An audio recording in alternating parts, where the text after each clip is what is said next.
Maintenant, on va continuer donc l'hybridation avec le type SP2.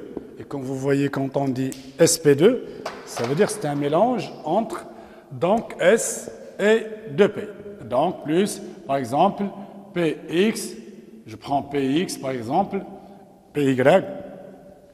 Donc là, c'est PX et plus PY. Mais on est dans le même atome. On est dans le même atome. Donc, par exemple, ici, c'est S. D'accord? Un mélange entre ces trois orbitales atomiques nous donne trois orbitales atomiques hybrides. T1, on les nomme T1, T2 et T3. C'est une notation, donc 1, T2, T3, ce sont des notations, bien sûr. On peut noter H1, H2, H3. Ce sont des orbitales atomiques hybrides.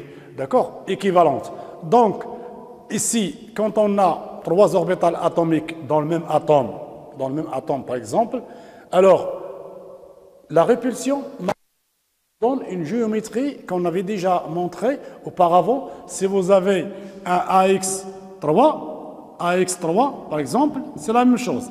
Donc, la possibilité la plus stable, c'est AX, donc une orientation selon un triangle plat.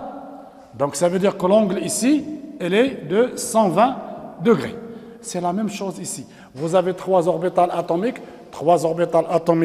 et on va former ce qu'on appelle ici, donc regardez ici, T1, donc ici c'est,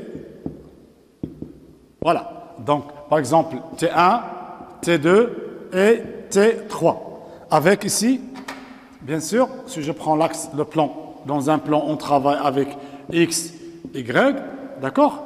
Donc, ici, on va noter T1, T2, T3. L'angle ici, l'angle entre les deux, c'est 120 degrés.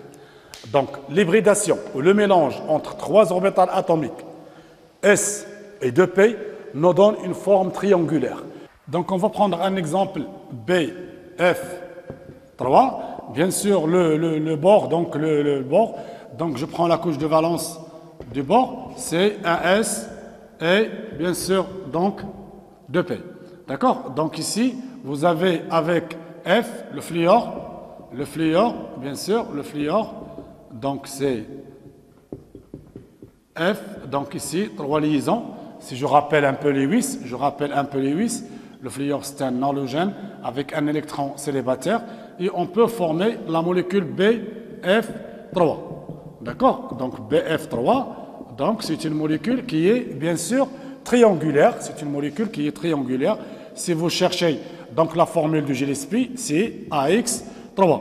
Donc l'angle entre les liaisons, c'est 120 degrés. D'accord? Donc ici, vous commencez à comprendre en fait tout à l'heure l'hybridation SP. Quand on a AX2, donc une molécule de type AX2 linéaire, on trouve une hybridation SP. Donc il y a une relation entre l'hybridation et la géométrie. Donc surtout la forme de base, on a pour les molécules de type XAN, la géométrie c'est la forme de base. AX3, ça veut dire que vous avez donc une molécule qui est triangulaire plane. L'angle entre les liaisons c'est 120 degrés. Et bien sûr, l'hybridation où l'atome central sera hybridé SP2.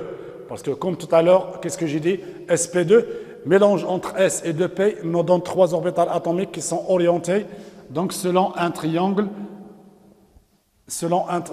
au sommet d'un triangle plat. Et donc, bien sûr, donc par conséquent, donc nous donne une géométrie triangulaire plane. Alors maintenant, la molécule bien sûr est plane, BF3.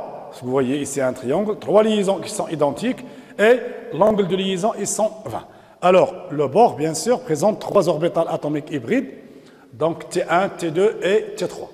Alors, le bord, ici, vous avez bien sûr 2S et 2P. C'est un élément qui appartient à la deuxième période. B, c'est un élément qui appartient à la deuxième période.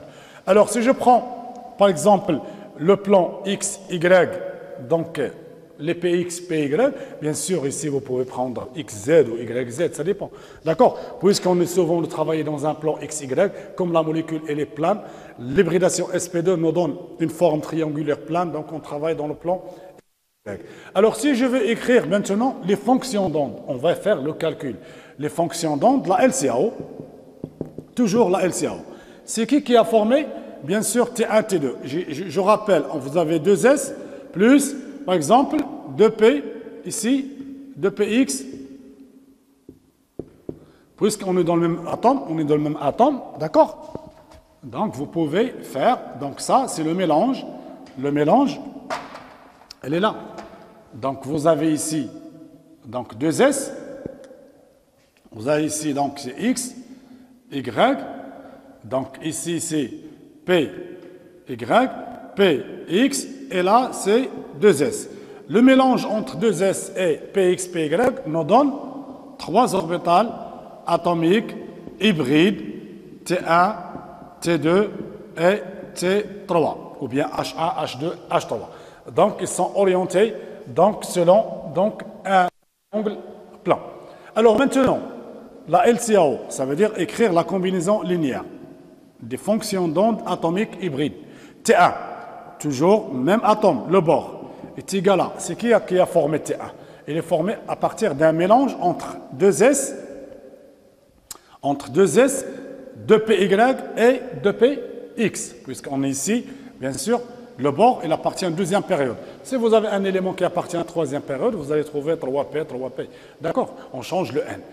Alors, c'est qui a formé? Il est formé à partir, je crée A1, phi 2S du bord, plus B1, phi 2PX du bord, plus C1, phi 2PY du bord. Donc, on a une combinaison linéaire de 3 fonctions d'onde atomiques pures. Ça, c'est les orbitales atomiques pures. Et là, c'est les orbitales atomiques hybrides. Alors, deuxième fonction, phi T2, qui décrit ou qui est caractéristique de l'orbital atomique hybride T2. Donc, la même chose, A2, phi 2S B, plus B2, phi 2PX B, plus C2, phi 2PY B.